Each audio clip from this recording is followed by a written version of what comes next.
예. 올 들어서 처음 뵙겠습니다. 다들. 예, 새해 복 많이 받으셨지요? 예.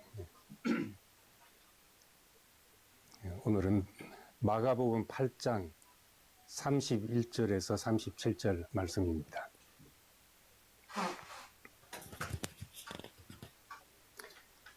인자가 많은 고난을 받고 장로들과 대제사장들과 서기관들에게 버림받아 죽임당하고 사흘 만에 다시 살아나야 할 것을 비로소 그들에게 가르치시되 드러내놓고 이 말씀을 하시니 베드로가 붙들고 항변하며 예수께서 돌이키사 제자들을 보시며 베드로를 꾸짖어 이르시되 사탄아 내 뒤로 물러가라. 네가 하나님의 일을 생각하지 아니하고 도리어 사람의 일을 생각하는도다 하시고 무리와 제자들을 불러 이르시되 누구든지 나를 따라오려거든 자기를 부인하고 자기 십자가를 지고 나를 따를 것이니라. 누구든지 자기 목숨을 구원하고자 하면 잃을 것이요 누구든지 나와 복음을 위하여 자기 목숨을 잃으면 구원하리라. 사람이 만일 온 천하를 얻고도 자기 목숨을 잃으면 무엇이 유익하리요? 사람이 무엇을 주고 자기 목숨과 바꾸겠느냐? 예. 오늘은 이제 나를 따르라 네 번째 말씀으로 제자의 길과 십자가에 대해서 말씀드리려고 합니다. 먼저는 이제 세례 요한에 대해서 한번 다시 생각해 볼 필요가 있습니다.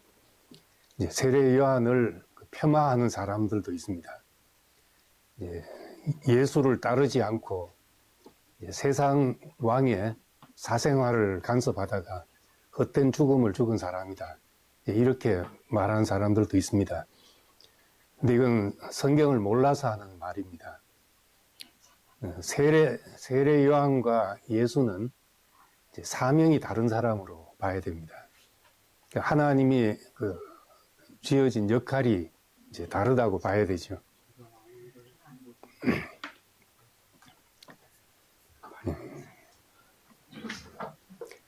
요한은 예수의 길을 예비하는 사람이었습니다. 길을 앞서서 준비한다는 말은 우리말로 하면 선구자지요. 그래서 회개하라 천국이 가까웠다. 하나님 나라의 그 복음을 그거를 먼저 전한 사람이 세례 요한이었습니다. 그리고 세례 요한이 잡히신 이후부터 예수님이 똑같은 말씀으로 회개하라 천국이 가까웠다는 말씀을 했습니다. 물론 전하는 사람이 다르기 때문에 그 내용은 얼마든지 이제 달라질 수 있는 일입니다. 근데 이 세례 요한이 예수님이 세례 요한에게 세례받았다 하는 이 이야기를 제자들은 이제 굳이 설명하려고 듭니다. 예수님은 이에 대해서 세례 요한이 세례를 거부했지만, 세례 주기를 주저했지만은 예수님은 우리가 이같이 하여 모든 의를 이루는 것이 합당하다. 그렇게 말했습니다.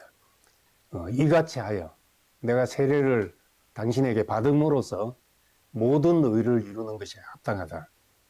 이건 형식적으로 받는 것이 아니라 모든 의를 이루기 위해서 두 사람이 그렇게 해야 되는 것이 합당하다는 말씀을 한 겁니다. 이제 그리고 예수님은 세례 요한에 대해서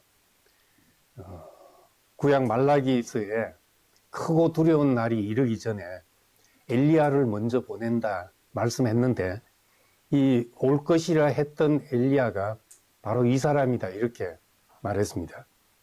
다시 말해 세례 요한은 엘리야의 정신을 이어간 사람입니다. 엘리야는 우상과 싸운 사람이죠. 그래서 엘리야는 우상에 맞서 아합과 이세벨과 싸웠고 요한 역시 헤롯과 헤로디아와 싸운 것은 요한은 인간 탐욕의 우상과 싸운 것이죠. 엘리야는 종교적인 우상과 싸웠지만은 그래서 구약에 나오는 모든 싸움은 우상과의 싸움이었습니다. 십계명의 첫 계명, 둘째 계명 다 그 우상 문제를 다루고 있습니다. 가장 중요한 문제이기 때문에 그렇습니다. 엘리야는 구약 선지자들 가운데 가장 크게 평가받는 것은 대단한 일을 해서라기보다도 이 우상 타파에 있어서 이제 독보적인 일을 했던 사람이기 때문에 그렇습니다. 그래서 이 우상의 탐욕은 어떤 형태로든 나타나게 되어 있습니다. 꼭 종교적인 우상이 아니더라도 우리 속에 탐욕의 형태로 하나님 같아지려는 형태로 나타나게 되어 있습니다.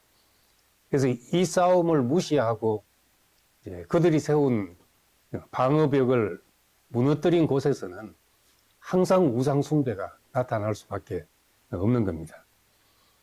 또 한 가지는 예수님이 세례 요한을 천국에 포함시키고 있습니다. 마태복음 11장 12절에 보면 세례 요한 때부터 지금까지 천국은 침노를 당한다고 했습니다. 천국은 세례 요한 때부터 지금까지 있는 것이라는 말씀을 합니다. 우리는 흔히 세례 요한은 구약의 사람이고 구약의 끝사람이고 예수가 신약을 열었다고 생각을 하는데 예수님은 그 세례 요한 때부터 이제 천국이 침노를 당한다고 말씀했으니까 하나님 나라 사역에 세례 요한을 포함하고 있는 겁니다. 물론 완성은 아니지만은 시작의 사람이고 문을 연 사람이죠. 그래서 길을 예비하는 사람으로 예수의 사역에 없어서는 안 될 사람이었습니다. 그래서 이 세례 요한에 대해서 예수님이 여자가 낳은 중에 세례 요한보다 더 큰 이가 없다. 그러나 천국에서는 극히 작은 자라도 그보다 크니라.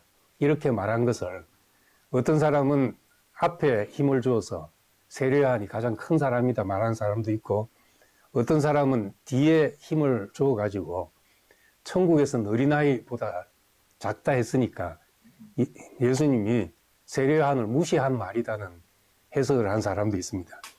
그렇지만은 누가복음에 보면은 너희 모든 사람 중에 가장 작은 자가 가장 크니라 이 말씀을 하신 것은 천국은 누가 크고 적고의 문제가 아니라는 말씀을 하시는 겁니다.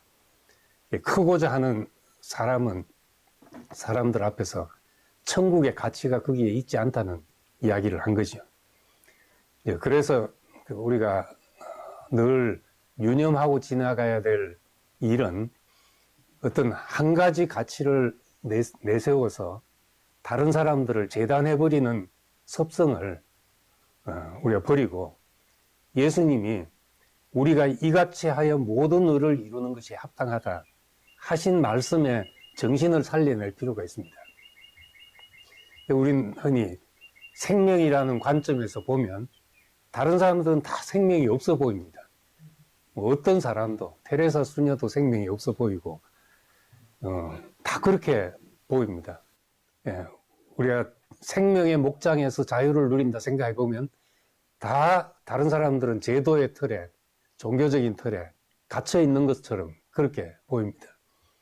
어제도 말했지만은 카톨릭이 제도화되고 교리화되고 또 종교화되었다고 해서 그 안에 있는 사람들이 다 그러냐?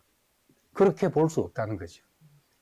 또 성공회가 시작된 거는 우습게 시작이 됐잖아요. 영국 국교에 황제가 자기 결혼을 정당화하기 위해서 카톨릭을 탈퇴하고 자기 나라만 기독교를 세운 것, 종교가 성공회니까 시작을 보면 웃긴 일이죠.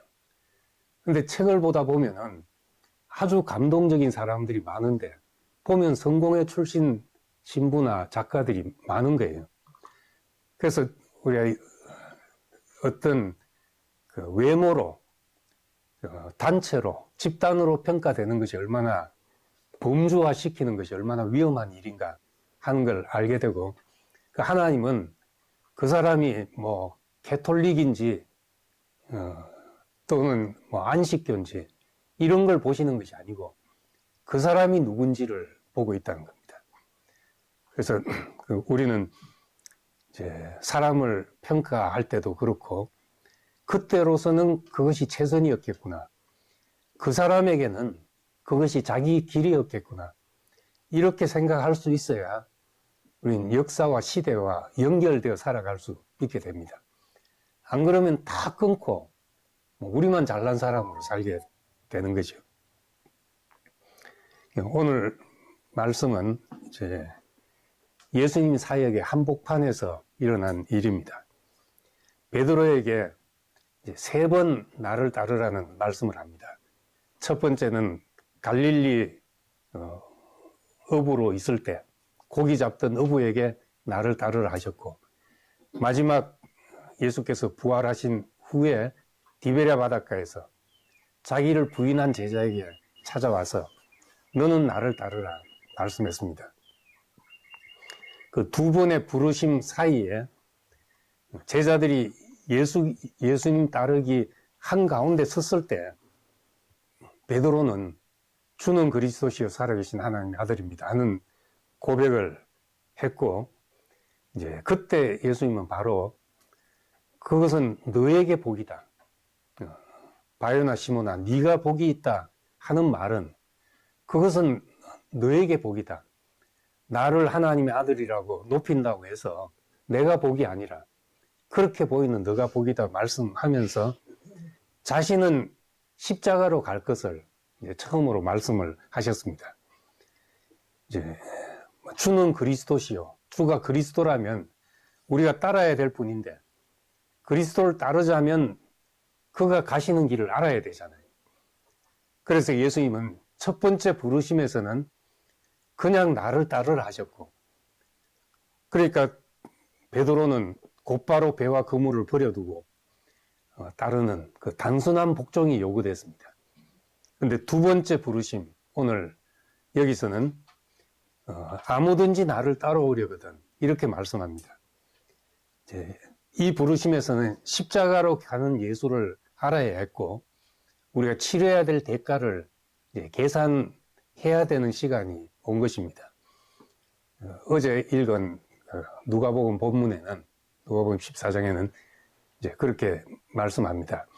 망대를 세우는 사람이 그 다 세울 수 있을 때까지 내 비용이 되는지 계산하고 세워야 되지 않냐. 돈도 없으면서 망대 세우겠다고 세우다가 중간에 그만두면 창피만 당하지 않냐. 그리고 또 내가 군사 10,000명을 데리고 적과 싸우는데 적이 군사 20,000이면 이길 수 있는지 계산해야 되지 않냐. 안 되면 화친을 청해야 된다. 이런 말씀을 하셨습니다. 이건 다 이제 가는 과정에서 치러야 될 대가를 이제 계산해야 했기 때문에 이제 이런 말씀을 하신 겁니다. 그래서 오늘 31절 말씀에서는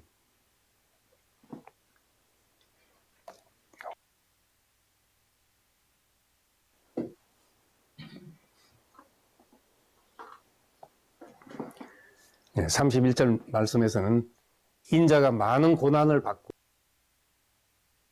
대제사장들과 서기관들에게 버림받아 죽임을 당하고 사흘 만에 다시 살아나야 할 것을 비로소 그들에게 가르치셨다 했습니다. 고난받고 버림받고 죽임당한다. 이 십자가를 가리키는 내용입니다. 고난받는다 하는 것은 때로 명예로울 수도 있고 나름 가치가 있을 수 있습니다. 이 세상에서도 고난의 가치를 말하는 얘기들은 참 많습니다. 근데 배척받고 버림받는 것은 이 사회에서 매장되는 거니까 이것이 십자가 고난의 중요한 부분입니다. 세상이 그를 버렸고 제자들이 그를 버렸고 모든 사람이 그를 버렸다는 겁니다. 이것이 십자가의 길인데 처음부터 십자가를 말씀하셨다면 아무도 따라올 수 없었을 것입니다.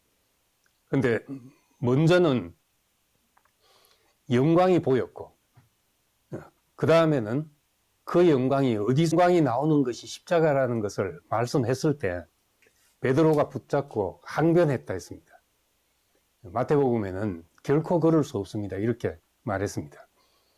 예수의 영광을 보고 따랐지만 그 영광이 어디서 나오는지를 몰랐기 때문에 예수님과 이제 처음 충돌이 일어나게 됐습니다. 항변하고 결코 그럴 수 없다는 이야기를 했습니다. 그래서 예수님은 처음과 끝에는 나를 따르라고 말씀했는데 이 점에서는 누구든지 나를 따라오려거든 하고 이제 조건으로 이야기를 했습니다. 이건 주님을 따르는 길이 당연한 길도 아니고 강요된 것이 아니기 때문에 그렇습니다.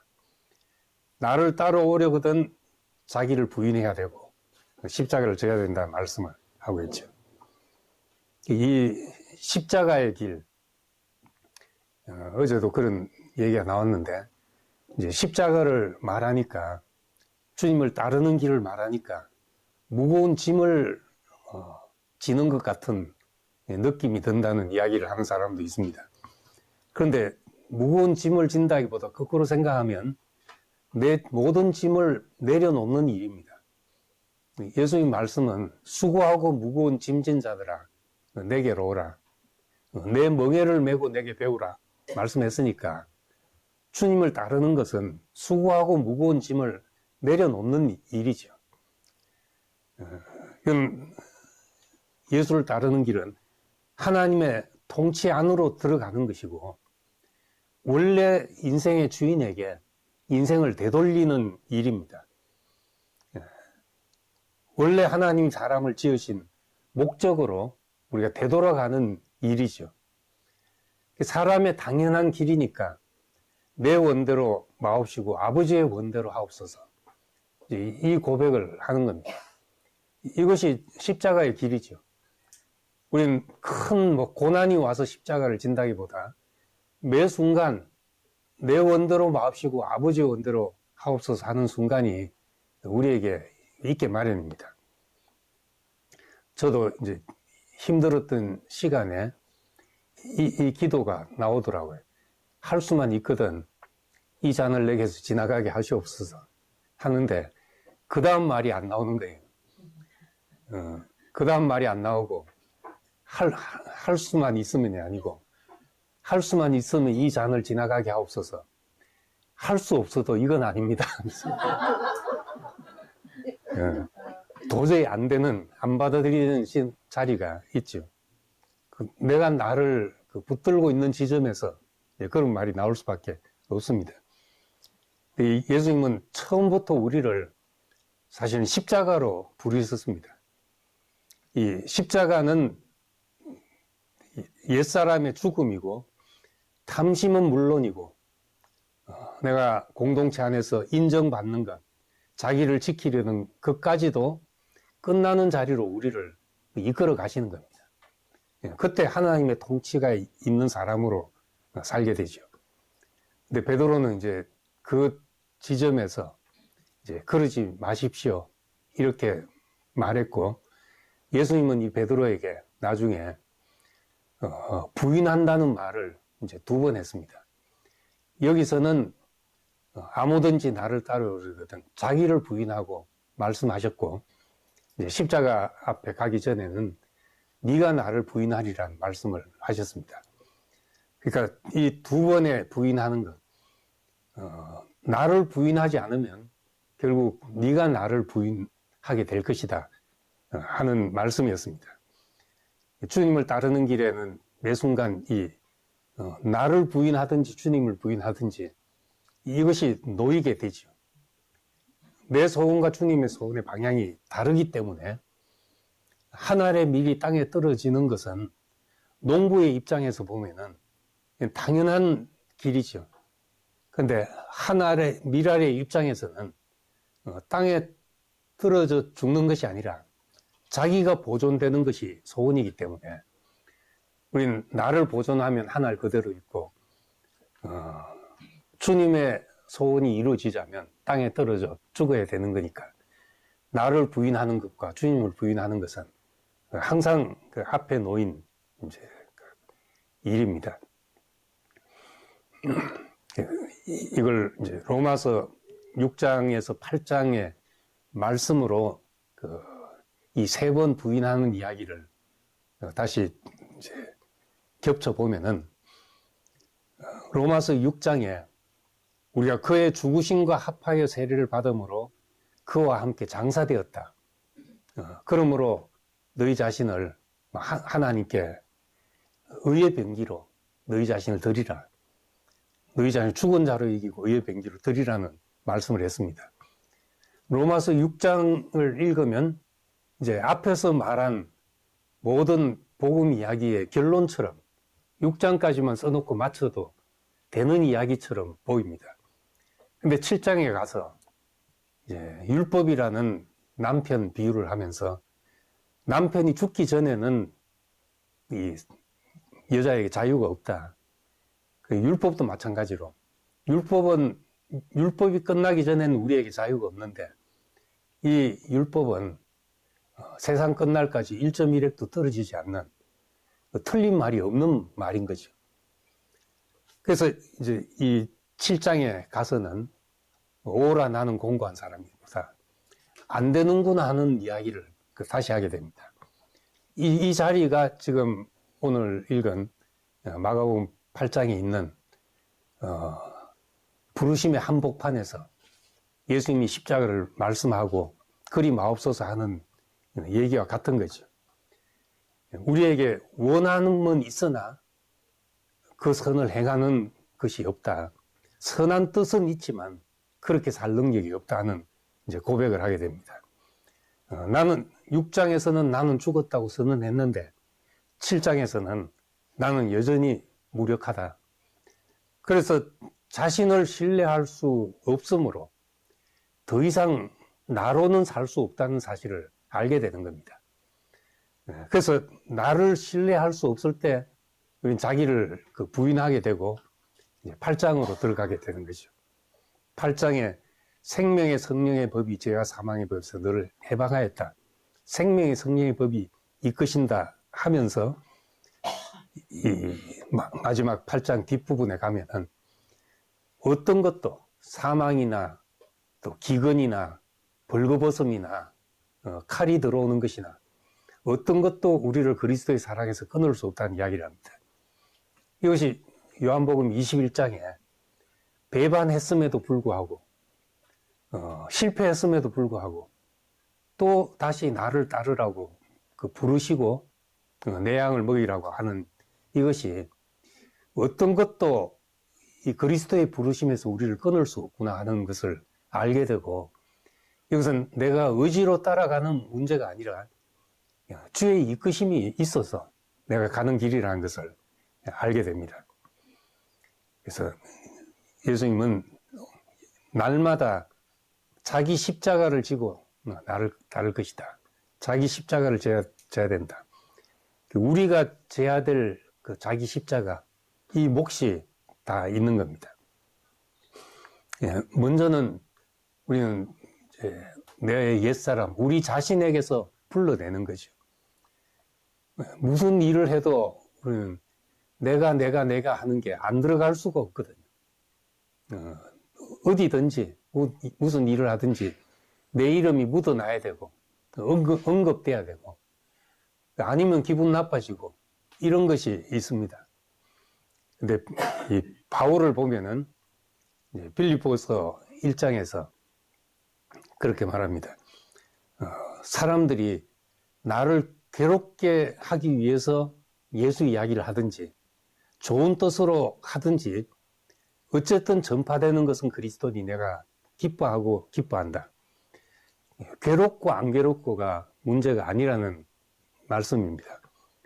그리고 4장에 보면은 풍부에 처하든지 궁핍에 처하든지 내가 일체의 비결을 배웠다. 풍부하고 궁핍하고 이것도 문제가 되지 않는다는 이야기를 합니다. 또 살든지 죽든지 내 몸에서 그리스도가 존귀되게 하려 한다. 또 살고 죽고가 나한테 문제되지 않는단 말이죠. 내가 사람들이 나를 칭찬하냐 욕하냐, 내가 풍부에 처하냐 궁핍에 처하냐, 사냐 죽냐 이런 것이 문제되지 않는 사람, 이 사람이 십자가를 지고 가는 사람이지. 내가 어떤 것이 문제되지 않는다.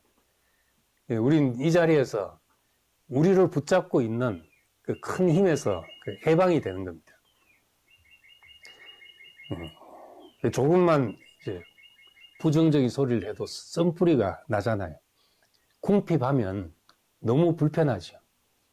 뭐 가난한 거는 잘못은 아니지만은 너무 불편한 일이다 그렇게 말하는데 불편한 일이고 더구나 살고 죽고 하는 문제가 내 앞에 있으면은 인생이 송두리째 흔들리는 뒤집는 그런 문제가 됩니다. 우리를 이런 것이 문제되지 않는 자리로 부른다는 것이 십자가로 부르시는 것이고 나를 따르라고 부르시는 것이니까 이게 얼마나 이제 복된 부름이냐 하는 거죠. 바울은 이제 이런 것이 문제되지 않는 사람이었고 또 하나 우리가 매일 져야 되는 십자가는 서로의 짐을 지라고 말씀합니다. 갈라디아서 6장에 보면 너희가 서로 짐을 지라 그리하여 그리스도의 법을 성취하리라 했는데 우리 제일 힘든 짐은 경험상 가장 힘든 것은 용서하는 게 힘들거든요. 나를 침해하고 상처 주고 한 데 대해서 용서가 제일 힘든 일이죠. 그래서 가인 이래로 아벨을 죽이고 네피림 시대에는 강한 자가 약한 자를 학대하고 포악하게 대하고 이렇게 해서 계시록 6장에 오니까 죽임당한 영혼들이 제단 아래에 있어 큰 소리로 불러 땅에 거하는 자들을 심판하여 우리 피를 갚아주지 아니하십니까? 제단 아래 억울하다는 피가 가득 차 있다는 겁니다. 내 억울함을 갚아주십시오. 복수해 주십시오 하는 이 신원하는 피가 가득 차 있다고 말했습니다. 아담은 자신이 침해받고 무시받는 것을 못 견딥니다. 그래서 이 세상은 억울함이 가득 찬 곳이 되었고 아벨이 이래로 이 세상에 모든 피 흘린 사람이 하는 말은 다 억울하죠. 문제가 생기면 다 피해자고 가해자는 잘 나타나지 않습니다. 그래서 이제 보복의 악순환, 저주의 악순환이 계속되죠. 이 저주의 악순환, 보복의 악순환, 그리고 누가 이 가인 이래로, 아벨 이래로 억울하다 하는 이 모든 세상의 억울함을 이제 끝낼 것인가? 그것이 이제 예수의 죽음이 십자가의 권능이 이 보복의 악순환의 고리를 끊는 가장 큰 힘이라는 겁니다. 자신에게 가해진 폭력을 모든 사람의 구원으로 바꿨다. 여기서 이 세상의 모든 억울함이 사라지게 만드신 겁니다. 이런 변환이 일어나는 곳이 십자가인 거죠. 예수를 따르는 사람, 자기 십자가를 진 사람의 표식이 용서라고 할 수 있습니다. 하나님이 우리를 죽음 안으로 이끄셔서 내 인생에 일어난 모든 일을 복으로 바꾸시는 날, 그때 우리는 요셉처럼 하나님이 모든 걸 선으로 바꾸셨습니다. 당신들은 두려워하지 마십시오 하는 말을 우리도 할 수 있게 되는 거죠. 우리 속에 이제 억울함이 남아있고 또 그런 썬뿌리가 남아있는 한 우리 안에서 십자가의 권능이 나타날 수가 없습니다. 하나님이 우리를 죽음 안으로 이끄셔서 내 인생에 일어난 모든 일을 이제 복이 되게 하신 것, 이것이 이제 우리에게 가해진 어떤 침해도 복이 되기 때문에 여기서 아벨이 이래로 제단 아래서 신원하는 그 모든 피가 사라지는 일이 될 것입니다. 세상에서 흉내낼 수 없는 말, 어디도 없는 말이 원수를 사랑하라는 말이잖아요. 십자가의 권능으로 할 수 있는 일이 고난과 배척과 죽임, 당함을 용납하는 거죠. 이게 우리 십자가라고 할 수 있습니다. 구약으로 말하자면은 구약에서 구원의 가장 명료한 그림이 6월절이잖아요. 6월절은 이집트에 내렸던 그 10가지 재앙, 그것이 나에게서 지나가게 하는 것입니다. 우린 요즘 세상에 뭐 삼재도 있고 하는데, 삼재보다 더 무서운 게 이제 열재잖아요. 이 10가지 재앙. 그 말이 10가지, 이거는 모든 재앙이 다 임했다는 겁니다. 그것이 우리에게서 어떻게 지나가게 되는가 하는 그림이 6월절인 거죠. 그 6월절 그림은 어린 양의 죽음 후에 고기를 먹고, 그리고 그 죽음을 표방하고 누룩 없는 떡과 쓴 나물을 먹는 것이다, 이렇게 의식으로 표현됐지만은 이게 신약에 오면 십자가라는 그림입니다. 그 십자가 안에서 우리의 모든, 내가 재앙이라고 생각했던 내 인생에 내려졌던 10가지 재앙까지라도 그것이 나를 살게 하는 축복으로 바꾸시는 이제 변환이니까. 그래, 이 6월절의 그림, 십자가의 그림이 우리 앞에 명료하게 섰을 때, 그때 주님을 따르는 사람으로서 우리 인생에 있는 게 다 지나가게 하는 해독제 같은 것이 되죠. 선악과의 독이 어떻게 우리 속에서 다 빠져나가겠습니까? 네, 어린 양고기와 누룩 없는 떡과 쓴 나물을 매일 먹는 거죠. 7일 동안 먹는 것은 일생 먹는 것을 의식으로, 제도로서 그렇게 상징해 놓은 것입니다. 십자가 안에서 나를 따르라 하시고, 구체적으로 고난과 배척과 죽임을 말씀하시고, 이 길로 따라오려거든 이제 자기를 부인하라, 이렇게 말씀하셨는데, 이 자기 부인의 길, 우리의 인생에 일어났던 모든 일을 축복으로 바꾸는 그 자리로 우리를 불러내고 계신 것이죠. 그래서 이 십자가라는 무거운 주제를 가지고, 또 나를 따르라는 이 무거운 주제를 가지고 말하지만, 이것이 무겁게 들리지 않고, 우리에게 예수님 말씀하신 대로 얼마나 내 짐은 가볍고 내 멍에는 쉬운가, 그리고 무거운 짐진 자들에게 나를 따르라고 말씀하신 것이니까, 우리 인생을 붙잡고 있는 모든 열 재앙들을 축복으로 바꾸는 이 일을 위해서 우리를 부르고 계신다는 것을 기억할 수 있길 바랍니다. 네, 기도하겠습니다. 사랑의 아버지 하나님, 주께서 우리를 세상에서 불러내셨습니다. 나를 지키고 보존하고 또 나를 세우려고 하다가 상처받고 쓴뿌리가 쌓이고, 이런 세상 속에서 우리의 모든 이 수고하고 무거운 짐을 벗겨내시고 쉽고 가벼운 주님을 따르는 길을 우리에게 제시해 주신 것을 감사드립니다.